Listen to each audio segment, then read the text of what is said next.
আসসালামু আলাইকুম ওয়া রাহমাতুল্লাহ। আলহামদুলিল্লাহি ওয়াহদা ওয়াসসালাতু ওয়াসসালামু আলা মান লা নাবিয়্যা বা'দা। আম্মা বা'দ ফাআউযু বিল্লাহিস সামিইল আলিম মিনাশ শাইতানির রাজীম। বিসমিল্লাহির রহমানির রহিম।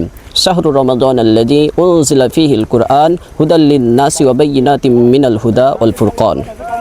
সম্মানিত দর্শক শ্রোতা, আমরা একটি গুরুত্বপূর্ণ টপিক নিয়ে উপস্থিত হয়েছি, তা হচ্ছে রমাজানে সালাফদের কোরআন চর্চা। আমরা সকলে অবগত যে এই মাহে রমাজানে আল্লাহ তাআলা পবিত্র কোরআন অবতীর্ণ করেছেন। এই মর্মে আল্লাহ তাআলা বলেন সূরা বাকারা সূরা নম্বর 2 আয়াত নম্বর 185, শাহরু রমাদানাল্লাযী উনজিলা ফীহিল কুরআন। অর্থাৎ রমাজান হলো সেই মাস যেই মাসে কোরআন নাজিল করা হয়েছে, অবতীর্ণ করা হয়েছে। এখানে এই কোরআন অবতীর্ণের মাসে, রমাজান মাসে সালাফদের অবস্থা ছিল কেমন, তারা কিভাবে এই রমাজানে কোরআন চর্চা করতেন। আমরা যদি দেখি তাহলে আনাস ইবনে মালিক রাদিয়াল্লাহু তাআলা আনহু, বিখ্যাত সাহাবী, তিনি বলেন, এটি বর্ণিত হয়েছে ইবনে রাজাব হাম্বলী রাহিমাহুল্লাহর গ্রন্থ লাতাইফুল মাআরিফ 135 পৃষ্ঠা।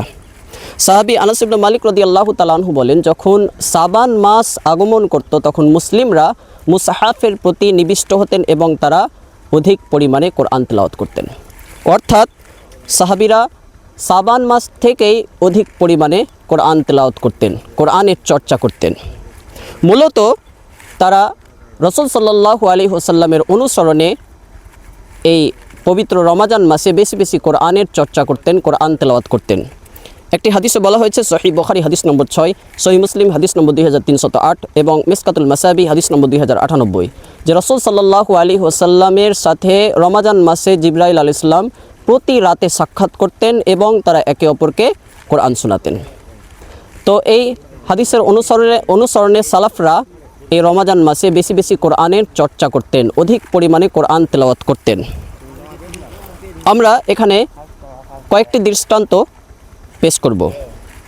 যেমন আব্দুল্লাহ ইবনে মাসউদ রাদিয়াল্লাহু তাআলা আনহু, তার সম্পর্কে বর্ণিত হয়েছে তাবারানী আল মুআজামুল কবির হাদিস নম্বর 8706 এবং হিলিয়াতুল আউলিয়া 7ম খণ্ডের 166 পৃষ্ঠা।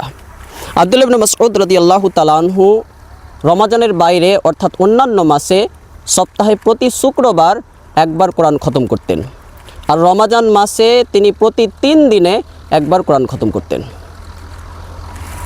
এবং কাতাদা রাদিয়াল্লাহু তাআলা আনহু সম্পর্কে বর্ণিত হয়েছে হিলিয়াতুল আউলিয়া 2য় খণ্ডের 339 পৃষ্ঠা। কাতাদা রাদিয়াল্লাহু তাআলা আনহু রমাজানের শেষ দশকে প্রতিদিন একবার করে কোরআন খতম করতেন। চিন্তা করুন, যেখানে আমাদের অনেকের রমাজান মাসে একবার কোরআন খতম করার সৌভাগ্য হয় না, ব্যস্ততায় আমরা অবহেলায় কাটিয়ে দিই পুরো রমাজান, সেখানে সালাফদের অবস্থা ছিল কেমন, কিভাবে তারা এই রমাজান মাসকে মূল্যায়ন করতেন, কোরআনের সাথে কিভাবে তারা কানেক্টেড থাকতেন। সাঈদ ইবনে জুবাইর রাহিমাহুল্লাহ সম্পর্কে বর্ণিত হয়েছে আত-তাবাকাতুল কুবরা 6ষ্ঠ খণ্ডের 270 পৃষ্ঠা, যে তিনি রমাজান মাসে প্রতি 2 রাতে একবার কোরআন খতম করতেন। এমনকি উমাইয়া খলিফা ওয়ালিদ ইবনে আব্দুল মালিক রাহিমাহুল্লাহ সম্পর্কে বর্ণিত হয়েছে ইমাম জাহাবির গ্রন্থ সিয়ারু আলামিন নুবালা 4th খণ্ডের 347 পৃষ্ঠা, যে তিনি পুরো রমাজানে 17 বার কোরআন খতম করতেন। তাহলে চিন্তা করুন যে কেউ 15 বার 17 বার এইভাবে পুরো রমাজানে কোরআন খতম করতেন।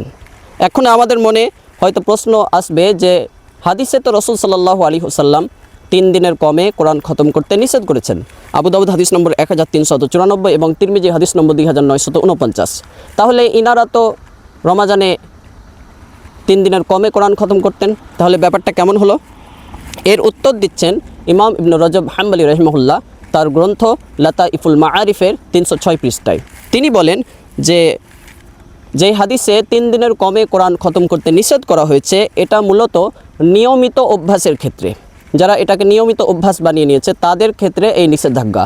কিন্তু গুরুত্বপূর্ণ সময় যেমন রমাজান মাস, লাইলাতুল কদর এবং গুরুত্বপূর্ণ স্থান যেমন মক্কায় আগন্তুকদের জন্য বেশি বেশি কোরআন তেলাওয়াত করা মুস্তাহাব, তাদের ক্ষেত্রে এই হাদিসের নিষেধাজ্ঞা প্রযোজ্য হবে না। এমনই মতামত দিয়েছেন 10 লক্ষ হাদিসের হাফেজ ইমাম আহমদ ইবনে হাম্বল রাহিমাহুল্লাহ, এছাড়াও ইসহাক রাহিমাহুল্লাহ প্রমুখ সালাফদের এটাই অনুসৃত পথ। তাহলে আমরা এই সংক্ষিপ্ত পরিসরে জানতে পারলাম যে সালাফরা কিভাবে এই রমাজান মাসে কোরআনের চর্চা করতেন, কিভাবে তারা কোরআনের সাথে কানেক্টেড থাকতেন, যুক্ত থাকতেন, যেখানে আমাদের অনেকেই রমাজান মাসও সোশ্যাল মিডিয়ায় স্ক্রল করতে করতে আমাদের সময় পার হয়ে যায়। আমরা অন্ততপক্ষে একবারও কোরআন খতম করার সুযোগ পাই না অনেকে। তো সম্মানিত উপস্থিতি, আসন্ন এই রমাজানে আমরা বেশি বেশি কোরআনের সাথে যুক্ত থাকব। অন্ততপক্ষে একবার কোরআন খতম করার টার্গেট আমরা অবশ্যই রাখবো। আল্লাহ তাআলা আমাদেরকে সেই তৌফিক দান করুন। আমিন। আসসালামু আলাইকুম।